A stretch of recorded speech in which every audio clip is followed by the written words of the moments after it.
మహిళల్ని ఓటర్లుగా చూడడంలో ఒక పెద్ద ఇల్యూజన్ క్రియేట్ చేసేది ఏంటి అంటే, మేము మీకు అన్నీ ఇచ్చేస్తున్నాం, మిమ్మల్ని గుర్తిస్తున్నాం, మిమ్మల్ని పూజిస్తున్నాం, మీరు తప్ప మాకు లేదని. ఎందుకంటే ఇప్పుడు ఓటింగ్ దాదాపు కొంచెం మహిళల సంఖ్య కూడా ఎక్కువైంది.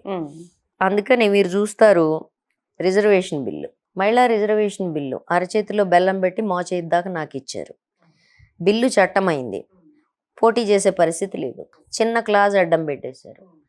ఎట్లా అంగీకరిస్తారబ్బా వీళ్ళు పార్లమెంట్లో అనుకున్నా. ఇంత తేలిగ్గా ఎట్లా అంగీకరిస్తారు ఈ మహానుభావులు? ఎందుకంటే అసెంబ్లీ పార్లమెంట్లు అనేవి decision making bodies. It's about power and money.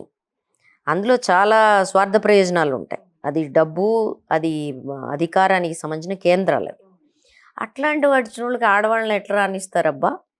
వాళ్ళ కుటుంబాల నుంచైనా ఆడవాళ్ళని రాణిస్తారా అనే ప్రశ్న వేసుకొని నేను చాలా ఆశ్చర్యపోయినా. ఏంటబ్బా వీళ్ళు వెనక్కి నడిచేవాళ్ళు వీళ్ళు బిల్లుని తీసుకొస్తున్నారని. అది కూడా ఎప్పుడు మీరు చూడండి, మొత్తం అంతా 10 ఏళ్ళు ఏం చేయాల, 9వ సంవత్సరం లాస్ట్లో చేశారు. అది ఫుల్ మెజారిటీ ఉంది కదా అంతకుముందు కూడా. ఎందుకని చేసింది ఏమిటి ఇంతకీ? ఇల్యూజన్ క్రియేషన్ గవర్నమెంట్ ఎట్లా చేస్తో చెప్తున్నా. మేము రిజర్వేషన్ బిల్ తెచ్చాం అంటే మీరు లబ్ధిదారులు అని చెప్పారు. ఏది రిజర్వేషన్ బిల్లు? అది జనాభా లెక్కలు పూర్తి కావాలి.